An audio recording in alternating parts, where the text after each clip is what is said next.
Baahubali cinema దేశానికే గర్వకారణమని కేంద్ర హోంమంత్రి రాజ్నాథ్ సింగ్, ఆర్థిక మంత్రి అరుణ్ జైట్లీ కొనియాడారని సినీ హీరో ప్రభాస్ సంతోషం వ్యక్తం చేశారు. కేంద్ర మాజీ మంత్రి తన బాబాయ్ కృష్ణంరాజు దంపతులతో పాటు ప్రభాస్ ప్రధాని నరేంద్ర మోదీని ఢిల్లీలో కలిశారు.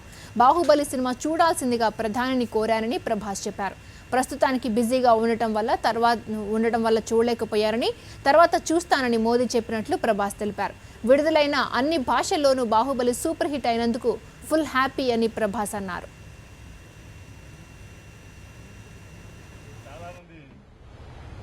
ఫ్యాన్స్ ఉన్నారు కానీ కోటి ఫ్యాన్స్ ఉన్నారు. ఆ కోర్టులో మేము కూడా ఒక ఫ్యాన్స్. మేము దేశాన్ని చాలా తక్కువ చేస్తున్నాం. ఆ తర్వాత మోస్ట్ హ్యాపీయెస్ట్ డే మోడీ గారిని చూసాం.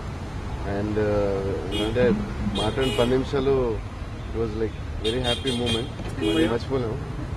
And he gave us blessings. And cinema గురించి విన్నారు, మేము అడిగాం సినిమా చూడండి సార్ అంటే చాలా బిజీగా ఉన్నాను, డెఫినెట్గా అన్నట్టు అన్నారు. So this like most happiest moment my life.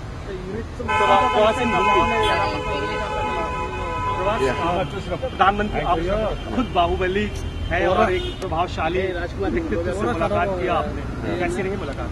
See, it's like one of the this is the best day in my life, and I'm a very big fan. Yeah, very big fan, and I can never forget this day I met him.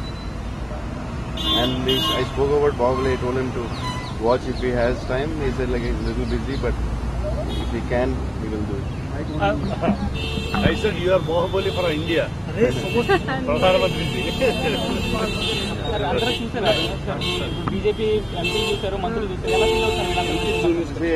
ఒక different ఇప్పుడు cinema వాళ్ళు మేము చూసాం, but first time different మన home minister గారు అందరూ చూశారు. That's very different feeling. And Jaitley గారు అందరూ చూశారు. దేశానికే గర్వకారణం ఉన్నారు. దేశానికే గర్వకారణం సినిమా. పెద్ద హిట్ అయింది కదా, హిందీలో నేరుగా సినిమా చేసే అవకాశం ఉంది. ఇంకా తెలియదండి, చూద్దాం. పార్ట్ 2 కూడా ఆడితే. Thank you.